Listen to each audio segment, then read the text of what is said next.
you just got an advice on that the recording is starting. So welcome you all to the ETS implementation challenges and the German example. That's a hot topic for now, with all the decisions that were made concerning ETS2, and now we are going into an implementation phase. And of course, that will be quite important to look at different cases within Europe, where we do have either previous schemes already working, or we have to set up a new scheme concerning concerning the integration of road transport and buildings in this new emissions trading scheme.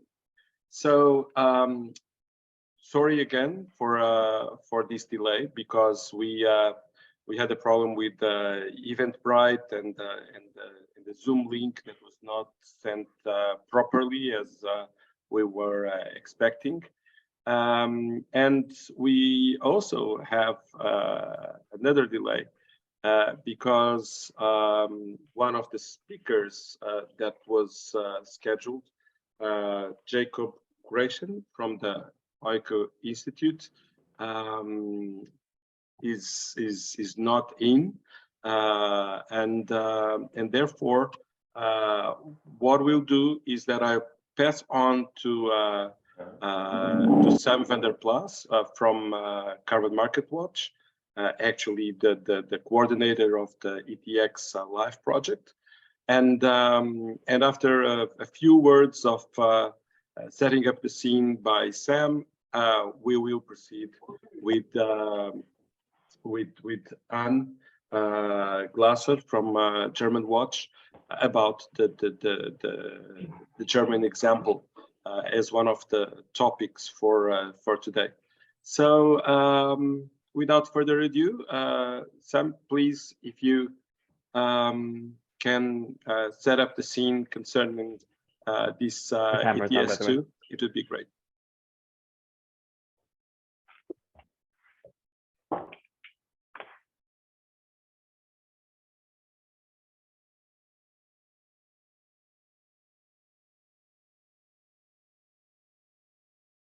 Does the audio work now? Okay. Good morning, everybody. This Monday morning is not treating us very kindly. We're running into tough technical difficulties, and speakers not joining in time. I'm glad you all made it, and welcome everybody. Thanks Francisco for the introduction. So I mean, this event, we really wanted to have a deeper look at the agreed emissions trading system for transport and building sector in Europe, the way it will be implemented in the coming years and the impacts it will have, and we'll look into that further in more detail. I want to give you all a bit of a backdrop how the NGO community engaged towards these developments as they were announced, being part of the Fit for 55 package in the summer of 2021. An initial concern we had was specifically the interface with the existing emissions trading system, the way it functions towards the power sector and industrial sectors in the European Union. To recall some of the events there, we have a policy instrument which had a very low carbon price for almost a decade between 2009 and 2017, 2018. As we looked at the introduction of a potential ETS2, the initial considerations were to integrate transport and buildings fully in the existing European carbon market, which could, of course, have which would have an effect on the supply-demand balance, and therefore also the carbon price signal delivered to sectors by the ETS, by the existing ETS. The second concern was how that instrument, the new carbon market for transport and buildings, how it would interface with existing policies and measures. As you know, emission reductions in the transport and building sector are not taking place yet at the scale which is required in the European Union. At the same time, policies exist like CO2 and cars standards, emissions performance standards for buildings, the energy savings directive, etc. We also felt it was important that this introduction of carbon pricing for the buildings and transport sector would not come at the detriment of those existing policy instruments. This is where carbon markets can work hand in hand with existing standards and other policies and measures. It's a complex task to get emissions down to where they need to be in those sectors, and therefore a good mix of policy instruments is necessary. And last but not least, before I wrap up, because I see Jakob managed to join, also the social aspects of these policies, how citizens ultimately will have to pay at the end of the month their energy bills when they fill up their cars. There is and there will be now a price tag attached to it. Of course, it cannot be the intention of any climate policies that citizens who cannot pay their bills at the end of the month end up in a worse situation on the back of that. So I look forward to this exchange. We will also have the chance to zoom in on the German example specifically, where there is a carbon price. I guess we have to call it a carbon market for transport and buildings. And I also look forward to hearing both speakers in more detail about these aspects. Thank you very much. So Jakob, please, the floor is yours. Jakob is from the Eco Institute. And since we're a little bit late, I would ask you to keep your presentation for 15 minutes instead of the 20 minutes, such that we will have some time for discussion afterwards. Thank you, and I'm very sorry for being late. Somehow on my calendar, I thought it was next week sometime and not today. So just coming in the office from another appointment and realizing I'm late and I should have been here. And that is also why my slides say 8 December and I'm not updated. I'm very sorry about this. Let me share my screen.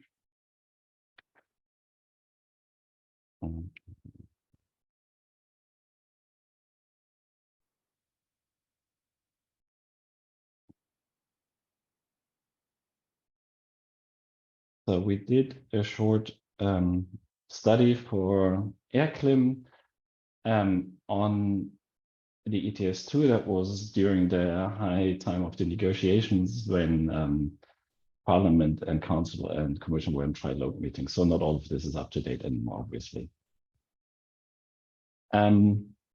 This is a bit the big picture. You see the historical emissions in brown, gray, and beige. And then from 2005 onwards, we have the ETS and the effort sharing sectors. And we have this target picture looking up to 2030. And obviously, we know with climate neutrality by 2050, all these have to go down as well. If we look at the ETS1, if the LRF is continued, it will be around 0 in the year 2040. And effort sharing will decline slower, but with the ETS2, actually, that goes down pretty fast as well in the future if the LRF continues as it is agreed at the moment. Importantly, the ETS2 is not a separate pillar at the moment. It is part of the effort sharing regulation. So emissions are covered twice, once under the ETS2 and once under the effort sharing. This leads to all kinds of questions, but this is another issue, I would say.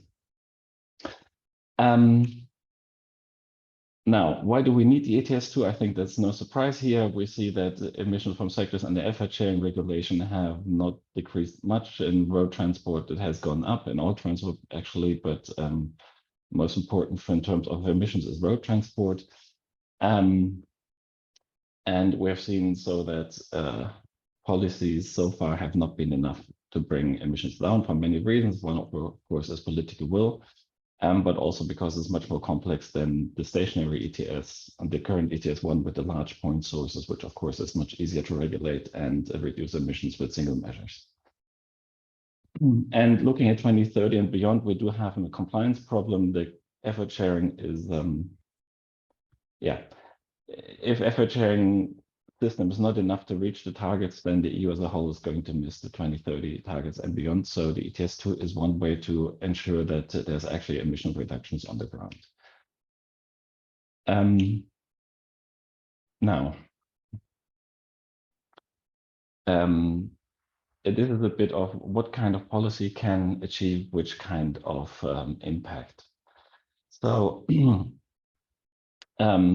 greenhouse gas emissions can come from clean dispatch. So we're changing from one source of energy to another.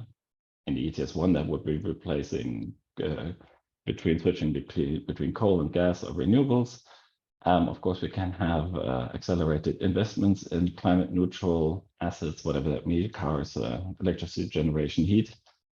We can phase out high carbon assets, so take them out of the sector. And of course, by reducing demand or switching demand, we can reduce emissions.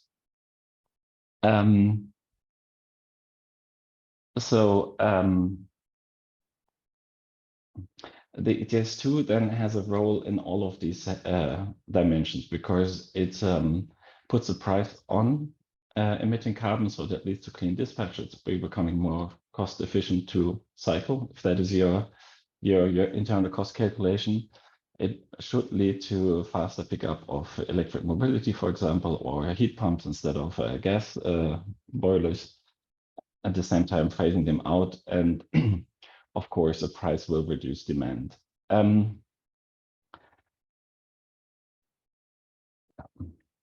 Now, the problem we do have is in the ETS2, there's a limited role of clean dispatch because we as an individual do not have preheating systems and can decide which one we want to use at the same time, at the one point in time, because we only have one boiler in our basement, and we probably only have one car, and will not switch between our electric and our fuel-based car based on the current electricity and fuel prices.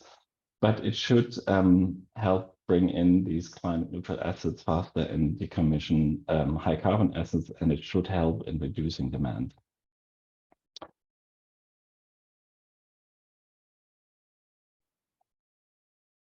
So this is a bit of rough idea of what we're looking at. The green triangles are the ETS, the effort sharing targets compared to 2005 until 2020. Then come the 2030 targets, and then the 2040 and 2050 targets obviously are an extrapolation from us. As I said, we need to reduce emissions much faster in the effort sharing sectors than we have done in the past. So the dark green triangles, the 2030 targets, been 25 years from the start of our reference year, and many countries are just around 20–30% below 2005 emissions, and all need to achieve net zero actually by 2050. So we do obviously need more commitment and stronger policies to bring emissions down.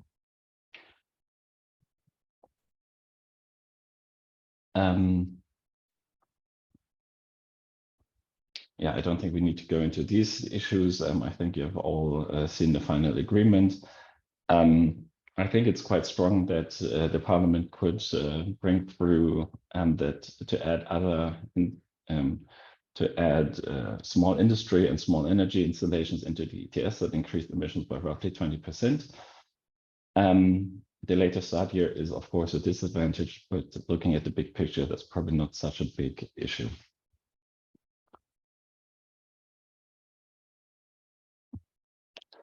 This is still based on the old scope, and we did a look at how many allowances are there and what is demand for these allowances. And these are different scenarios with different starting years and the different scopes. But basically, based on our numbers, the ETS2 will be short from the beginning, even in the scenario based on the mixed emissions, so where the emissions are actually going to meet the 2030 targets.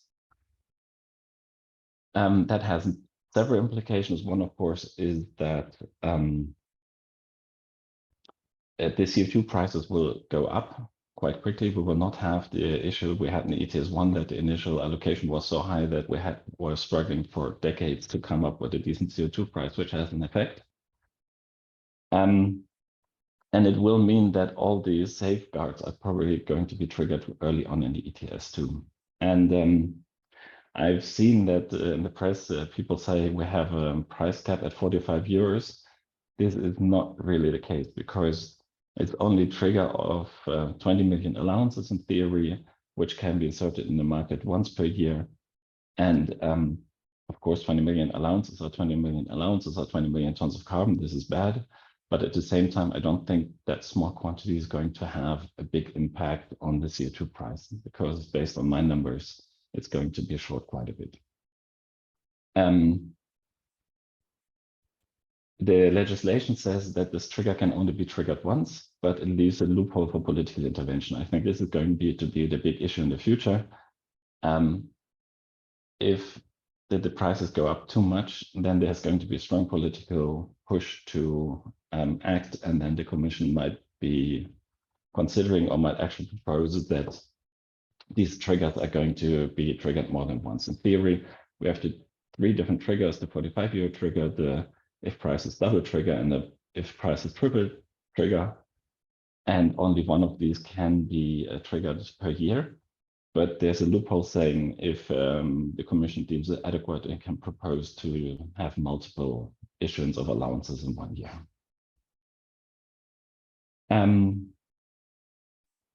The market stability reserve will start issuing allowances quite early on, which shows again that the market is quite tight.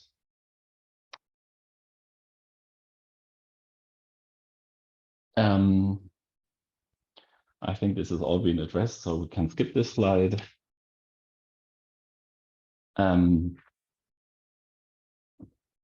This is what I went over already. So I do believe that prices are going to be quite ambitious, quite high, which of course will lead us to all the debates on the social impacts. And we're going to hear that examples of people who are going to be affected negatively. And of course, these examples exist, but at the same time, we know that these examples are always used to block effective measures. So this is actually going to be quite a big issue, I think, in the future. And of course, the ETS2 will not be the sole driver of emission reductions, or shouldn't be. Our colleagues here doing modeling always come up with CO2 prices of several hundred euros per ton if an ETS is the only driver to reduce emissions in road transport and heating. So we'll always need to have other measures that reduce emissions, like the phase of electrical vehicles. I'm glad my government finally decided to accept this.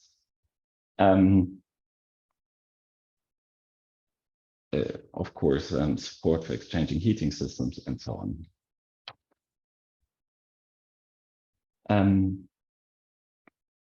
I'm not sure what I should go into this. We did quite a deep dive into the limiting cost pass-through. The European Parliament proposed that only half of the carbon costs are allowed to be passed on to consumers. We don't think this is actually a good suggestion, because it will lead to quite an administrative burden for everyone involved. It will be very hard to check.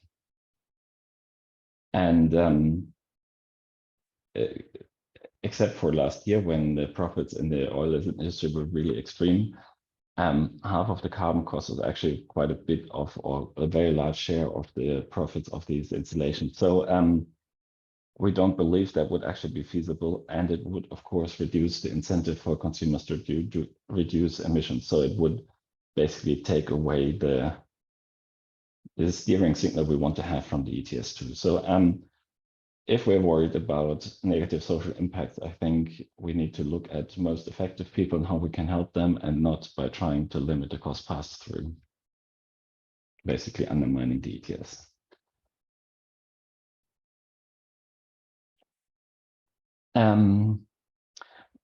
One more slide on fuel taxes. You see here the different fuel taxes in EU countries on diesel, and on top, always higher, the taxes on normal gasoline. And you can see there's a huge price differential. It's a factor of 2 between Hungary and the Netherlands.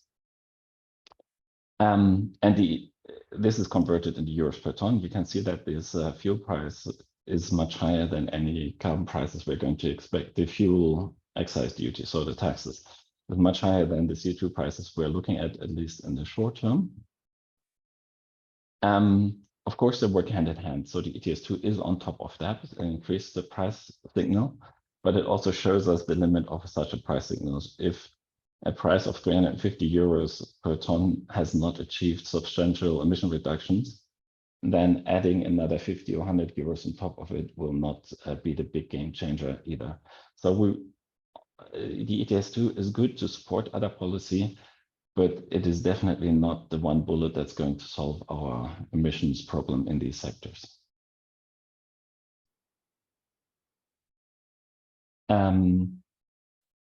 And there, the sectoral roadmaps come into play. I actually don't even know what the final state of this. I'm sorry, I am not well prepared. I would have been better prepared if I had not mixed up the dates in my calendar. But we believe it's very important that we actually do have these kind of sectoral roadmaps where we look at how can these sectors decarbonize until 2050, what needs to be done, and then what is the policy mix we need to actually reduce emissions in these sectors. And the ETS2 will play a role in this, but if we only rely on that, we're looking at either extreme prices or at a system that's not going to work. And then we'll have politicians claiming, making the little videos in front of gasoline stations that happened in Germany when the fuel prices went up a year ago, and suddenly the government decides to reduce fuel taxes. And this is something we're going to face if the ETS really starts to bite. And with this, it's probably been 15 minutes. I thank you, and I'm open for your comments and questions, and looking forward to the discussion. Thank you very much, Jacob, for your efforts. You know, we recognize that you made extra effort to actually you know, come here now while your agenda was different. But I think you gave a very good overview of what is coming on the ETS2. So we'll go immediately to Anne from German Watch, and she will basically explain as what is the situation in Germany considering these sectors. Anne.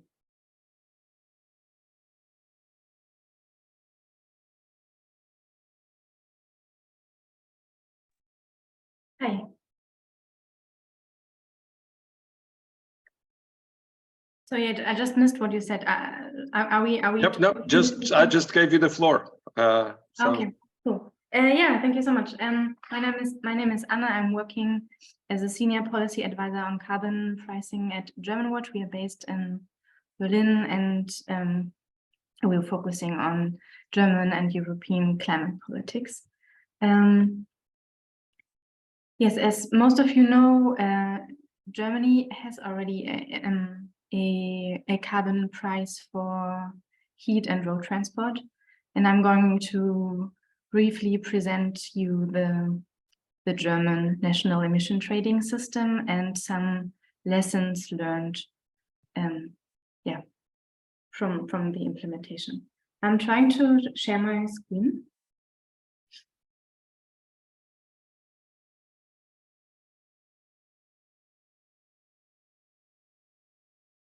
Do you see my presentation full screen? It's not absolutely full screen, so we're seeing it, but maybe you can select the full screen mode.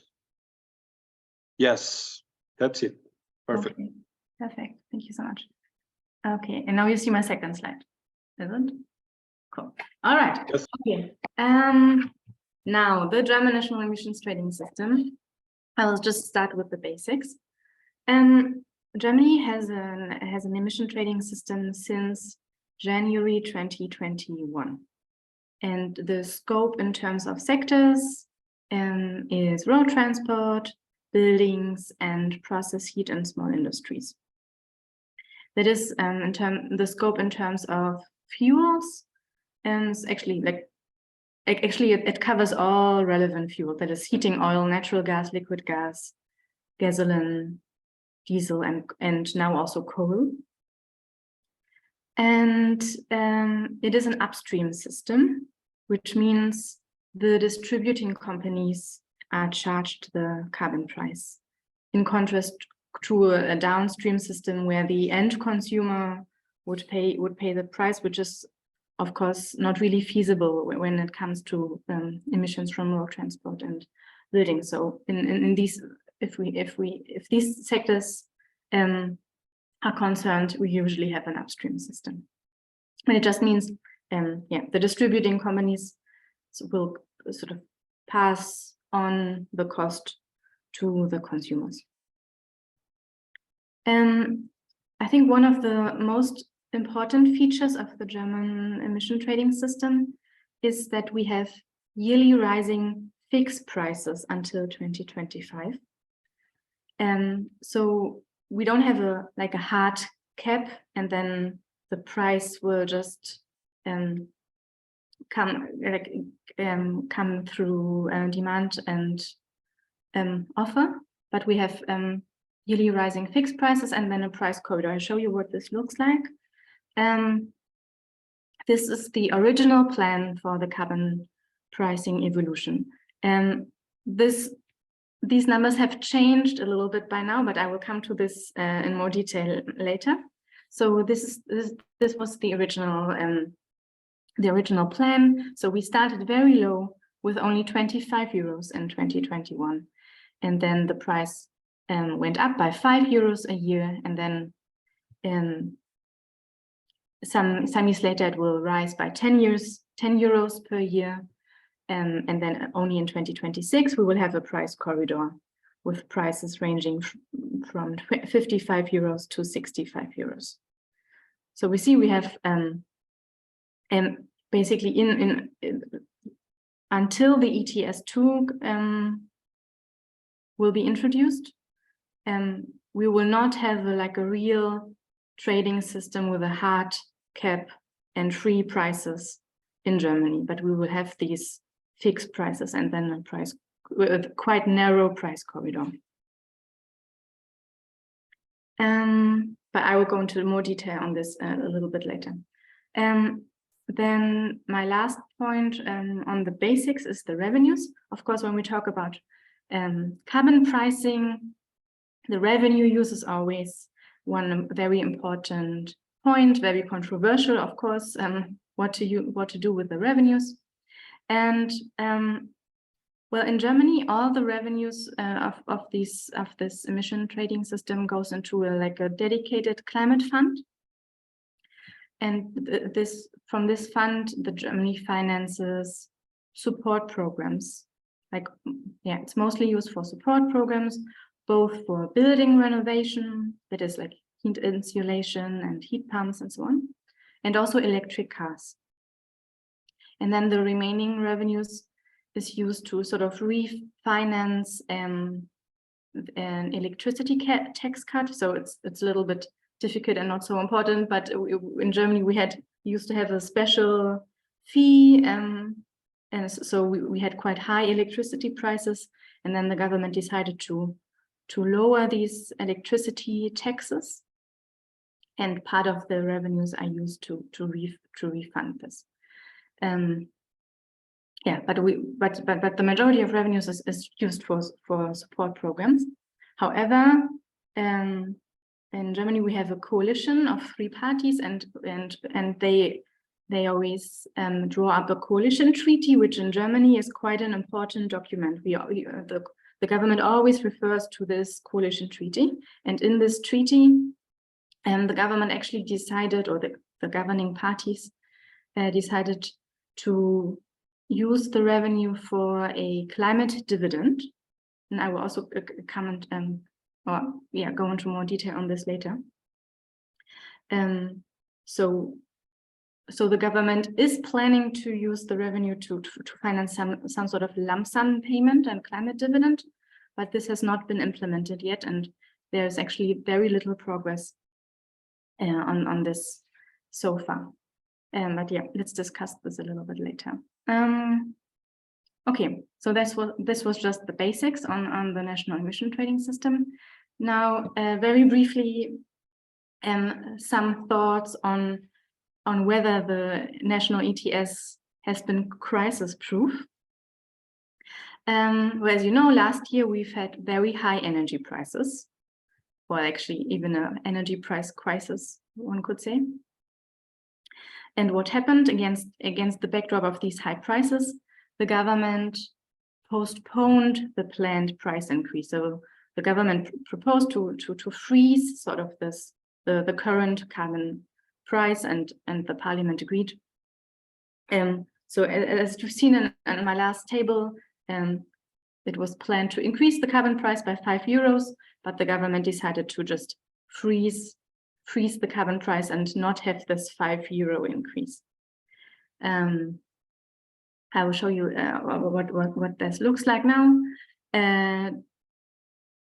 But in addition to this freezing of the carbon price, the government also implemented a number of relief measures.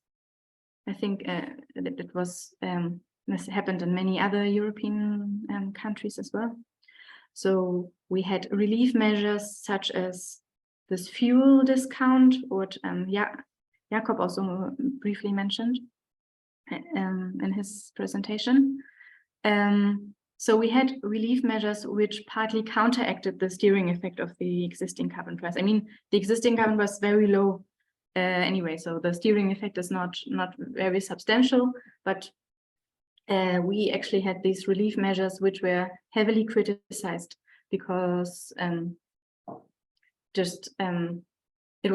were very expensive. Like, for example, the fuel discount, it was very expensive, but like everybody benefited from this, even people with 3 SUVs who don't actually need the subsidy, and who get an like perverse incentive to drive their cars even more. Yeah, so this means like in the phase of the energy price crisis, sort of the government sort of sacrificed this carbon pricing instrument a little bit, and wasn't willing to actually follow through with, for example, the price increase or like higher prices. Okay, what does that look like now? Just very briefly, and in green and bold, you see the new, or the change actually, the change from the original price path to the new price path. So you see this year, we should have had €35, but now we only have €30. And next year, instead of €45, we will only have €35, and so on. And only in 2026, we will have the planned price corridor again. So this is what the reform looks like now. So it's the government didn't only decide to sort of postpone the price increase this year because we have high prices this year, but it actually has consequences until, as you see, until the end of 2025. And remember, Germany is quite a rich country. We're not one of the poor member states in the EU. So 30 or €35 is really not a lot in a country such as Germany. Okay, then this is already my last slide. It's quite full, but maybe you just listen to me. Just some lessons learned from the German experience so far. I will start with some basic lessons learned. So as I said before, we started with a very low price, only €25. And you could argue that this fostered social acceptance because we've seen that there was a very little media coverage and no public outcry, for example, like when the carbon price was introduced. So even the NGOs expected some media campaign or some right-wing counter efforts, for example, but but because the carbon price was so low, it almost went unnoticed. So if you want to prevent some yellow vests, or maybe just start with a low price could be one lesson learned. Yeah, the same is actually true for my next point. The fixed prices foster predictability and social acceptability. So we are actually quite a fan of these fixed prices, or like of a price corridor, because you have this investment security, this predictability, which is quite important. And of course, these fixed prices also prevent escalating prices. They prevent prices from rising to levels which are socially unacceptable. So again, you sort of foster social acceptability. On the other hand, if you have fixed prices and not a hard cap, of course, the policy mix is even more crucial. I mean, we talked about this just now. We would argue that the policy mix is always crucial. So we always need a combination of carbon pricing, regulatory law, and support schemes. But what the German example shows is that if you don't have a hard cap, but a price corridor or fixed prices, of course, the policy mix is even more crucial, both because if you have regulatory law and support schemes, you can keep the prices lower, the price to reach a certain climate target.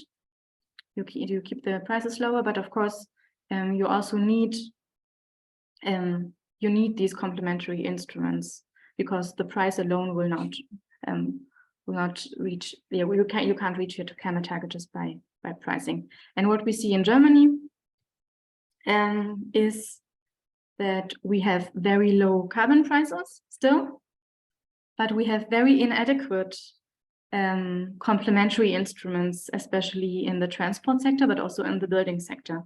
So what is happening in Germany is that we are always missing our climate targets. It's now in the second year in a row that, for example, the transport sector is not achieving the climate targets. So the lesson learned is really you need a very strong policy mix. You need like sort of rather high carbon prices, but then also complemented by support schemes, regulatory law, and so on and so on. So in Germany, for example, we just changed our climate law, or we are going to change our climate law just because the transport sector is just not able and willing to reduce emissions. And instead of implementing measures or policies so we can reduce emissions in the transport sector, we are now changing the overall climate law so the transport sector can continue to emit carbon. Okay, well, then almost my last point is that high prices entail the risk of political intervention. We've also discussed this before, so we've seen that with the high energy prices, where the government postponed the carbon price increase, as there's always political pressure to keep prices low. I mean, I think this is just important to remember. At the moment, high carbon prices are just not popular. They are unpopular in amongst the population. So for politicians or decision makers, there's sort of pressure to keep prices low, which just means that these complementary instruments are even more important because, as I said, they mean that you can reach a certain climate goal with lower prices, but they also act sort of as a safety net in case the prices rise very high, and then the government says, "Oh no, we don't want yellow vest protests. We will have a political intervention and lower the prices."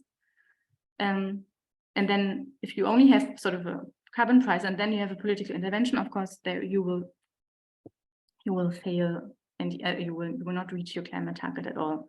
So you need these complementary instruments as a safety net, but also to keep prices low. And then my last point is that revenue use is very controversial.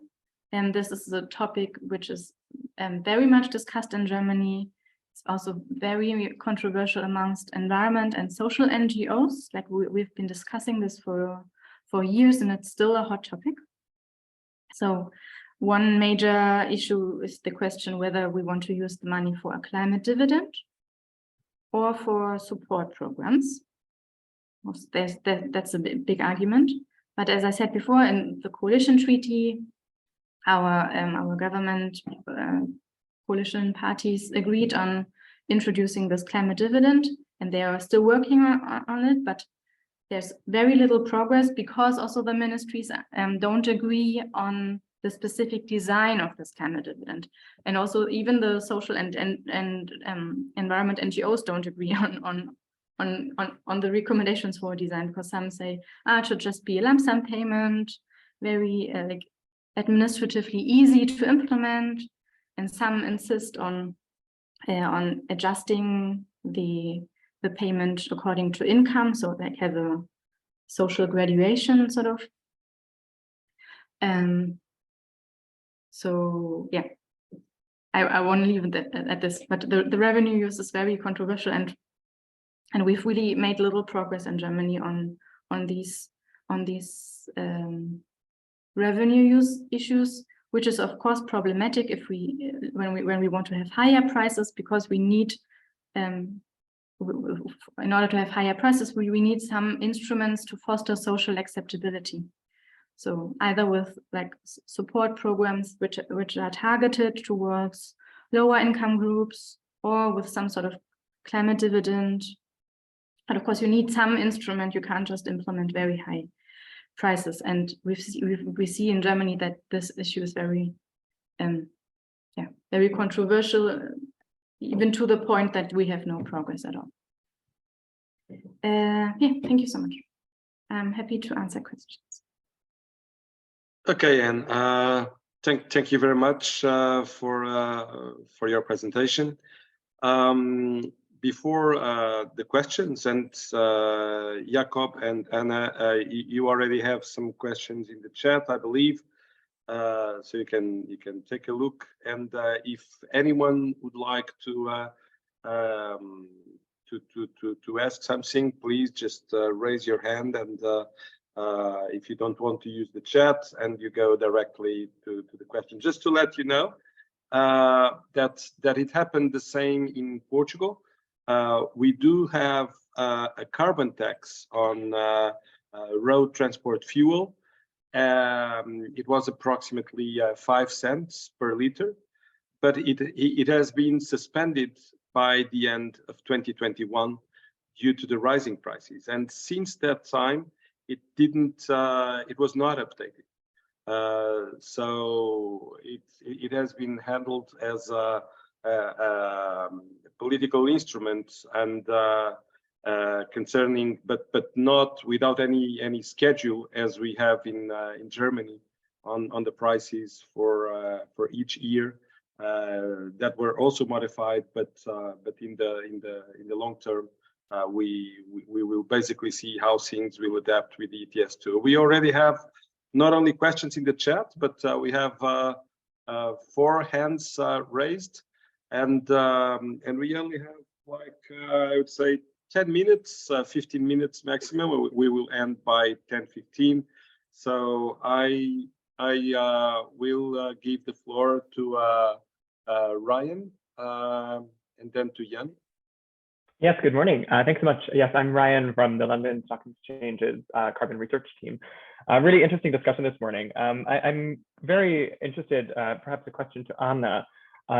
So the topic of social acceptance in the ETS or the carbon price for buildings and heating and mobility is quite interesting. I'm curious to know, in the German debate and discussion, was there ever talk on how price and the usage of revenues can foster social acceptance? So, for example, I'm thinking if one sets the price higher than the German government did, but has revenue neutral tax rebates to consumers, one could think that might foster greater social acceptance than a lower price and funding climate initiatives, as is being done right now. Was this in the German debate at all? And do you think this is something that can be discussed wider through the European level? Just I'm thinking kind of for those states that aren't as wealthy or rich as Germany, which you alluded to, kind of that balance between setting the price and what to do with the revenues, I can imagine would be really instrumental to foster social acceptability of the program. I'm really curious to hear your thoughts, Anna and Jakob as well. Okay, I will accept a second question, and I will also ask the speakers to look at the chat. Then we have a round of answers, and then we'll go to Stefan and Andras. But for now, Jan. Yeah, Jan Nil, European Commission. Thanks you for the discussion. I agree fully with this thing said on the importance of the policy mix and of addressing social concerns. I was wondering two questions. The Social Climate Fund was not mentioned for none of the speakers. How would you assess it, both speakers? And the second question is to the German example or to the NGO position. You highlight a lot the importance of price corridor, etc. And assuming you have the policy mix and the EU has proposed strengthening of all measures, not only ETS2, and then you don't achieve your target, you don't want a cap, or do you? How would you then react to not achieving the target? Okay, thank you very much, Jan. I think it was quite understandable, your points and questions. I will pass on now to Jakob and to Anne before giving the floor to the next questions. Jakob? Yeah. I'll start with ETS versus carbon tax because it was in the chat and also relates to Ryan's question. Because basically the German example at the moment is a tax. We have a fixed carbon price and sooner or later come to corridor and then a free price mechanism. Only then do we really have an ETS. And as Jan said, if we have a tax, we don't have a target achievement. It's not guaranteed. So I think this is actually one of the very strong points of the ETS2. It brings a level of certainty to emission reductions that effort sharing has never achieved, because private entities will comply with the law because penalties are so high. Whereas if a member state does not achieve an effort sharing target, it takes years to finally come to some kind of compliance procedure and then the infringement procedure. And the person who's going to be in charge when this is all done is probably not the person who has missed achieving the target. So the political price for not meeting effort sharing is much easier to pay than if you're a private entity and you have to comply with legislation, and then there's the whole compliance mechanism that an ETS has. We've seen that in the ETS1, it works very well. So I'm a bit skeptical about the derogation for member states that have a tax. On the other hand, it's limited to a few years, so I don't think it really matters again in the big picture. And we've seen in the ETS1, we need a phase-in part where we learn what the actual emissions are, how actors react, and so on. So I think we're going to see quite a bit of readjustments we're going to need to do over the next years once the ETS2 is actually starting to go.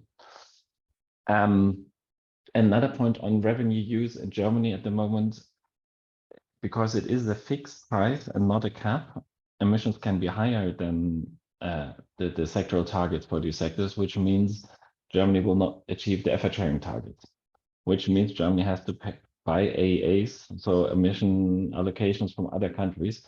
So while no one is actually talking about this openly, I think we will need these revenues to actually buy emission allowances quantities from other countries, and they're going to be more expensive than the 30 euros of the BHG, the national ETS price at the moment. So in reality, there are no revenues to be had, but still we're talking about revenue distribution, and then the AA need to be financed differently.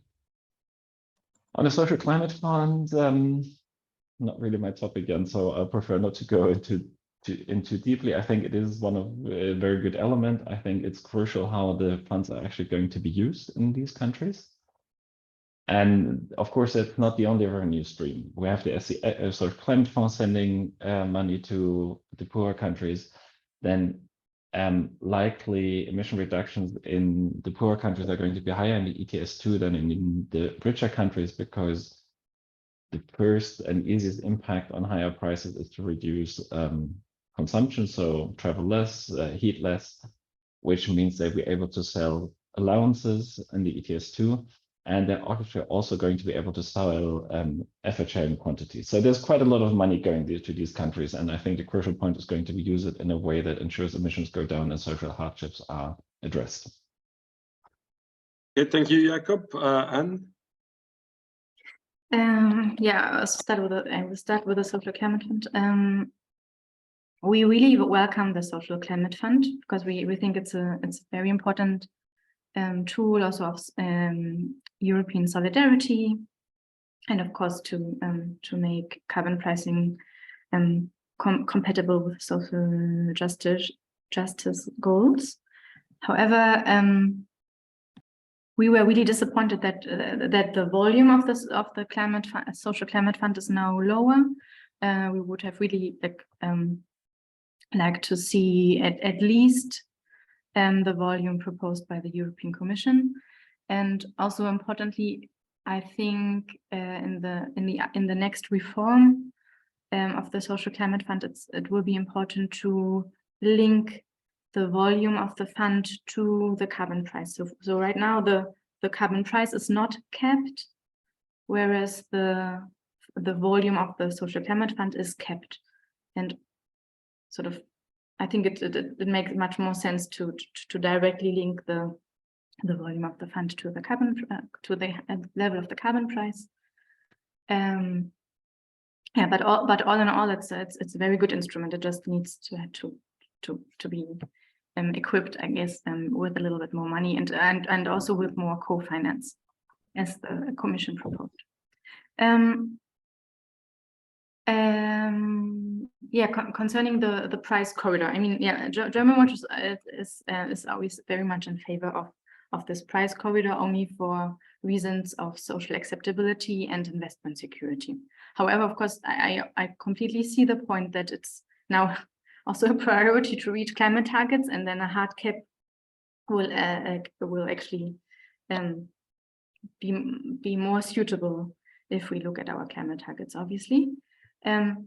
So I would argue that a hard cap is the preferred option if we have social compensation instruments in place. So because we don't have adequate social compensation instruments in place right now, we as German Watch, for example, cannot support a hard cap and then escalating prices. Therefore, we think a price corridor is important.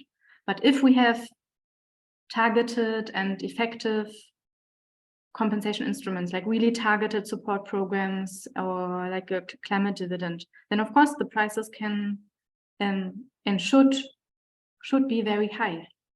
But yeah, so you first need to sort of create the enabling conditions, the preconditions, and then you can have high prices. Yeah, and then I'm also in favor of a hard cap, so we reach our targets. Ryan, to your question, I mean it was debated in Germany in the sort of in the climate bubble, but not really in public. So and then yeah, in the media, on the public, it was not this revenue use was not a big topic. But yeah, in our opinion, it would make a lot of sense to use the revenues to fund this sort of, yeah, whatever you call it, like a tax cut for everybody or a climate dividend. But we always sort of we always say we want a climate dividend because then lower income groups benefit much more. Yeah, or in relative terms, they benefit much more from this climate dividend. So this would be our preferred way to use the revenues. And what is also important is that this climate dividend will be taxed, that you have the normal tax, because then again, if you have a very high income you will also pay higher tax on this climate dividend, and you have even more to redistribute, and then people with low income benefit even more.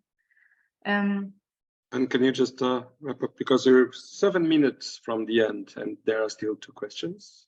I'm finished. Okay, good. I just noticed that there were 10 more people that entered in the last couple of minutes. I think that's because the invitation really with the Lisbon time and CET time messed a little bit things. But we have 2 final questions before finishing up. Stefan and Andreas, please go ahead, Stefan. Yes, thank you very much. Thanks, everyone. I'm Stepan. I work at the Center for Transport and Energy based in Prague. So I have 2 questions, if I may. One would be to Anna. You mentioned that the majority of the revenues are used for support mechanisms or schemes. So I was wondering, what is the rest being used for, or is there some kind of, are all the revenues used for some kind of climate action, or what are the conditions there? And then one question in general, if there is anyone here who will be focusing on the implementation of ETS2 on the national level, so like identifying the most critical parts, maybe developing some recommendations for member states, how to implement it, and so on. So yeah, thank you. Thank you, Andreas. Thank you. I'm András from Clean Election Group Hungary, and I have a question now to Jakob. Considering the highly differing fuel prices in the various member states, is there any modeling if these differences remain? How will this affect the distribution of the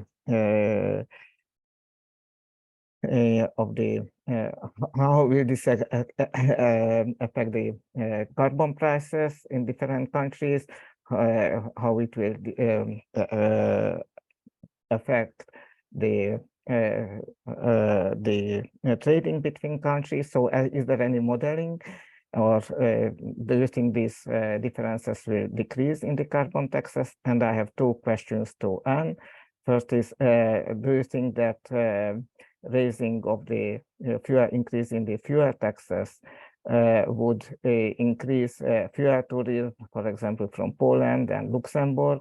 And another question, would it the raising of the prices of household fuel, would it lead to increase in wood burning, which is also detrimental to climate? Thank you. Okay, thank you, Andreas. Please, Jakob and Anne, if you can give short answers, since we would like to finish in a couple of minutes. Jakob, please. I'll be very short. I don't know of any modeling looking into that in detail. The Commission did propose in the Fit for 55 proposal to also update the Energy Tax Directive, and if that comes, which is unlikely, unfortunately, I think, then taxes would be much closer to each other. So the minimum fuel taxes would go up, fuel taxes, and then we would have less of a spread. But yeah, I haven't heard much about these negotiations, so I don't think it's going too well.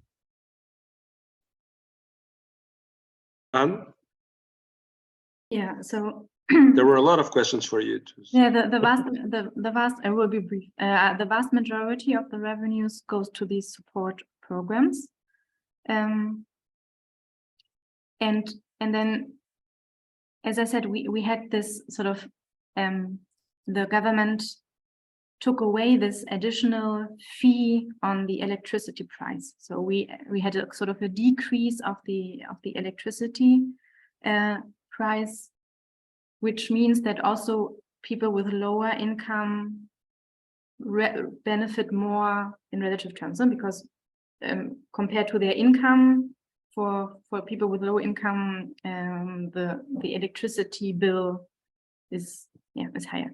So so part of the revenues are still sort of compensating for scrapping this fee. So for lowering the sort of subsidizing the electricity price. Yeah, and concerning the wood burning, I'm not sure.